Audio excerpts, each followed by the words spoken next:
from the CBS Bay Area studios, this is KPIX 5 News. Welcome back to KPIX 5 this morning. Time now just about 6:30. I'm Melissa Caen. Good morning. I'm Devin Fehely. Let's get a start this half hour with a check on our forecast. Here's Emily Turner. I have great news because I know you guys are so excited. It is wet.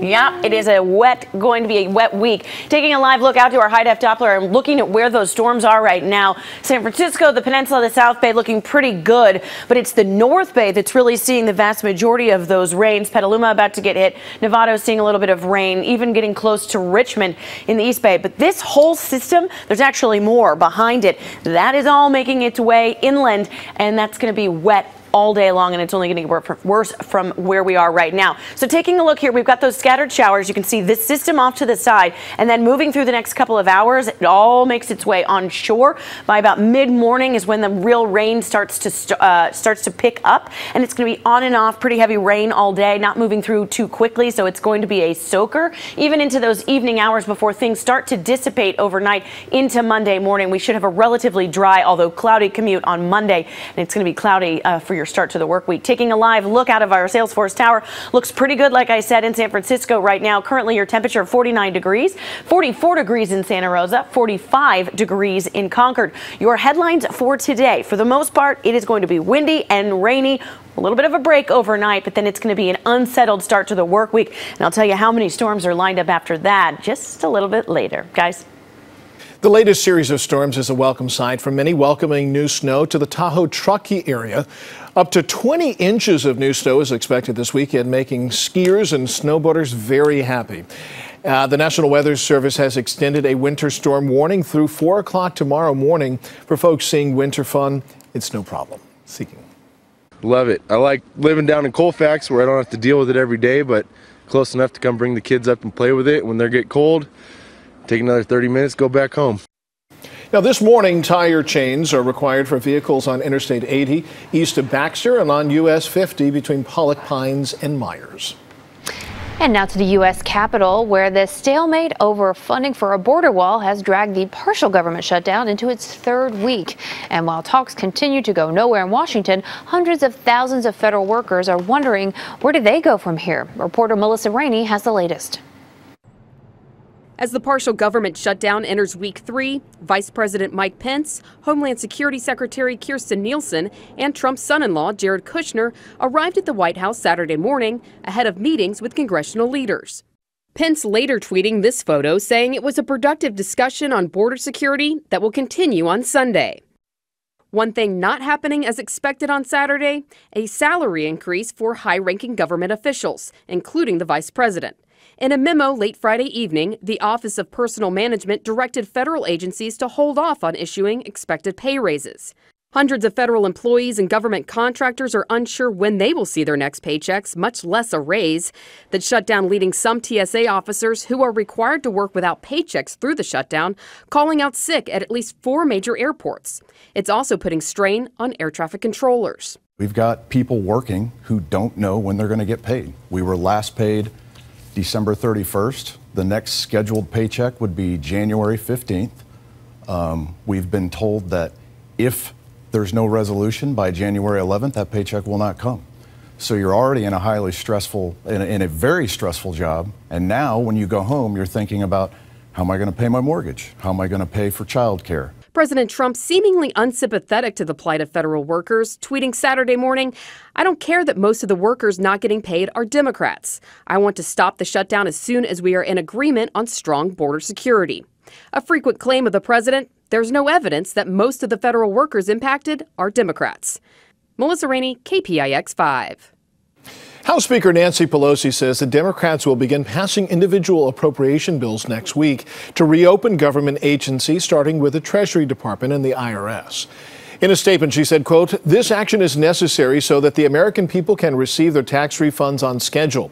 The certainty of the tax returns of hardworking families should no longer be held hostage to the president's reckless demands." Later on CBS Sunday morning, Pelosi will be dishing the details on yesterday's talks with President Trump. She told host Jane Pauley, "The only voice the president seems interested in hearing is his own." I think that effectively what he would like to say is, it doesn't matter what Congress sends me, it just matters what I insist upon. And that's not really the way the system of checks and balances works. As for today, there's no indication of flight delays at any of the Bay Area's 3 major airports, but that could change with more rain expected. 83 flights were canceled at San Francisco Airport yesterday, and 480 others were delayed. Anytime we get the wet weather, our acceptance rate for incoming aircraft gets reduced by about 50%. So we go from 60 aircraft arriving an hour down to about 30. There were no major problems reported at Oakland International Airport or Mineta International in San Jose. And a deadly accident in San Jose. A crash shut down several northbound lanes on the Guadalupe Freeway last night. The CHP says a driver swerved to avoid hitting backed up traffic on the Taylor Street off-ramp. Then the driver veered into a sound wall and rolled the vehicle. One passenger was killed, a second critically injured. And another collision, this one in San Mateo County, when a car careened off northbound 280 last night near the Serramonte Center in Daly City. CHP says 50 feet of guardrail was damaged. Only one vehicle was involved in that incident, and the driver suffered minor injuries. Investigation is underway. Oakland police are investigating 4 homicides that happened in a 5-hour span. The latest happened early yesterday morning on the city's east side on 90th Avenue near International Boulevard. Police have not released the victim's identity. It was just hours after a shooting that killed 3 men on Center Street a few blocks on the West Oakland BART station. One victim was a 21-year-old from Vallejo. The other 2 victims were from Oakland. They were 29 and 31. Police are calling that a deliberate attack, but there's no word of any arrests. Corporal Ronald Singh, the police officer fatally shot in Stanislaus County, was laid to rest yesterday. Funeral services were held for Corporal Singh in a Modesto church. He was remembered as a Fiji-born American hero who always dreamed of wearing a badge. Corporal Singh, a member of the Newman Police Department, was shot last month after pulling over a suspected drunk driver. Newman's police chief couldn't contain his tears at yesterday's service. To the family, I want you to know I'm sorry, and that I will always be here if you ever need anything. Corporal Singh's canine partner Sam was with him when he died. Sam will be retired, and he will live with Singh's wife and son. The man accused of killing Corporal Singh is now in custody, charged with murder.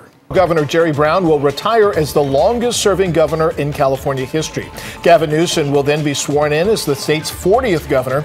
The celebrations start tonight with a special concert at the Golden One Center in Sacramento. Proceeds from the $25 ticket will go towards wildfire relief.